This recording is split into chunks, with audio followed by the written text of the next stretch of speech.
Hello and welcome.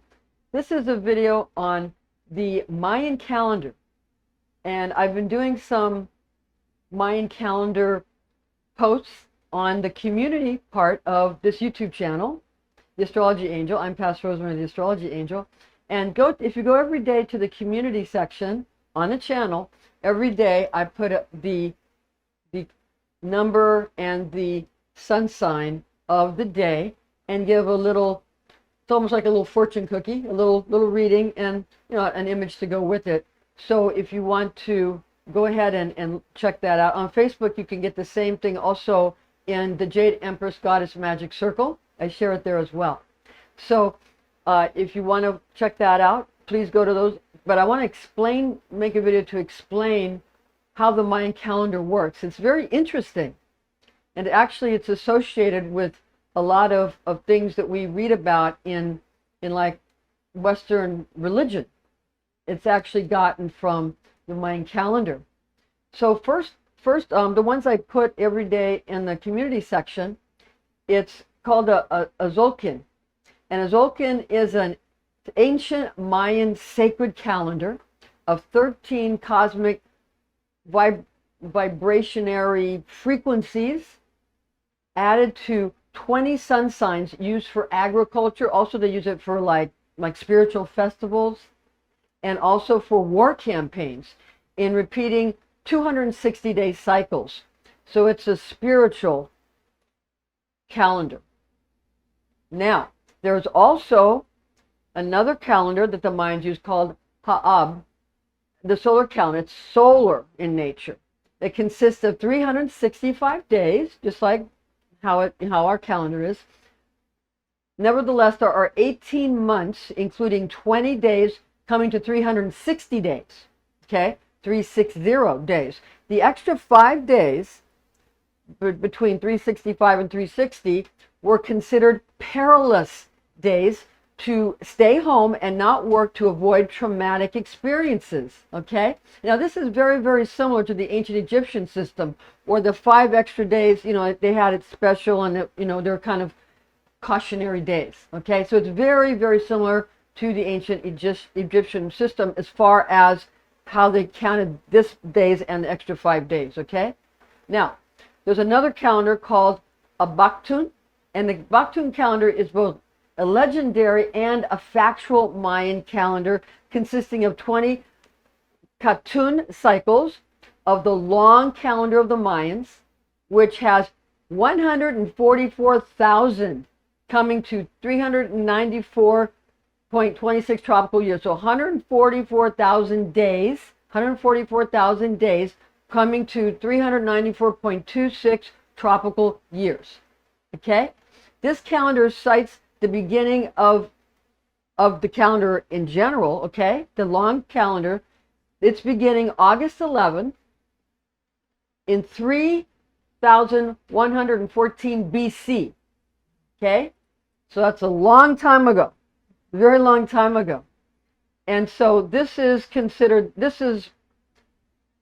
I'm going to now get into some of the things, how it correlates to our more modern religions. Okay, now many of the Mayan calendars and their components are used in the Bible. Okay, that might have caught your ear, the numbers. Yeah, okay, such as the red dragon is the devil in Abrahamic religions, whereas the origin of the red dragon is a sun sign. It's one of the 20 sun signs in the Mayan calendar, and is also a Chinese zodiac animal sign, which occurs every 60 years. Okay, moreover, the 144,000 spoken of in the book of Revelation or the Apocalypse of John is speaking of a Mayan eon in actuality. Okay, so understand that all of the excitement that was around the year 2012, that had to do with the Mayan calendar clicking to another cycle. And because Christians in the book of Revelation are into the apocalypse, then people thought it had to be something that would cause a lot of trauma. Okay, now there was a lot of change, obviously. Look, our lives are completely different. Completely. Okay? But with that said, understand that apocalypse, what is it? It's a Greek word for revelation. It's just a revealing. And what's being revealed? What's being revealed? Everything that's always been there, but nobody saw, is being revealed through all of this media, you know? And some of the things that are being revealed are good and some are bad according to human understanding. But as you know, all things are good when you really think about how it fits into the bigger picture. Everything has a place where it fits in the cycle. And if you consider what's good about a situation, and you do it with every situation, and you do it when the situation is not too bad, it'll go in a good direction and it won't have to get real bad. You think, what is good about this situation? Why is the universe, or why is my higher self doing this? There must be something good in it. You figure that out. It's easier if you think that it's your higher self doing it. Okay? What is my higher self doing? How am I helping myself? And then you think, okay, this is what it was. Okay? Like, I'll give you an example. Just an example with my own life. Something very simple. Okay? The other day I had to go pick something up, and I didn't want to. I thought, oh, I got to go pick that up. I didn't think I was going to have to. I'd have to walk to get it, you know. I mean, I wasn't going to drive my car because it was just something, you know, that I had to deal with on my property, okay? And so what I did was I said, oh, okay, I'm going to go out there and, you know, deal with this. And I ended up, you know, doing a lot more than I thought I would, and I got a lot of exercise, okay? And when I first went out, my stomach was kind of funny and my leg was kind of sore because I had strained my hamstring, and it's getting a lot better. But it was kind of sore, and then when I came back, my stomach was fine and my leg was fine. It helped me. If I hadn't had to do something that I didn't want to do, I wouldn't have felt better the whole day. My stomach and my leg probably would have bothered me all day.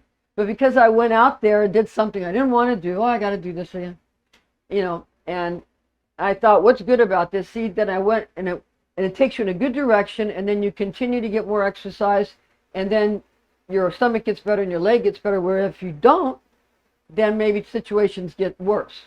That's a simple situation, but I think it explains how really everything, and it says in the Bible, all things work together for good for those who love God and serve his purpose. Who is God? God is your own ego. What's in it for you? Who is the devil? The devil is the ego of somebody else. That's why making a deal with the devil can get you places, but there's always a trick to it because you're doing somebody else's ego and somebody else's will. So your own ego is God. And that's what's eternal. And the reason people don't want you to develop your ego is because it's immortal. Your ego is immortal. Okay? The soul can be destroyed. The ego cannot. That's the true secret. Anytime they're trying to destroy something, it's always the thing that's most important. Okay, thanks for joining us. And I'm gonna also put up some shorts about, you know, there's some like examples of what I do daily with the numbers, the vibratory frequency of this cosmic vibratory frequency, the number. There's 13 of those, and then the sign like red dragon or white wizard or blue hand, all that stuff is the sun sign. Okay, thanks for joining us. Stay tuned, there'll be a lot more.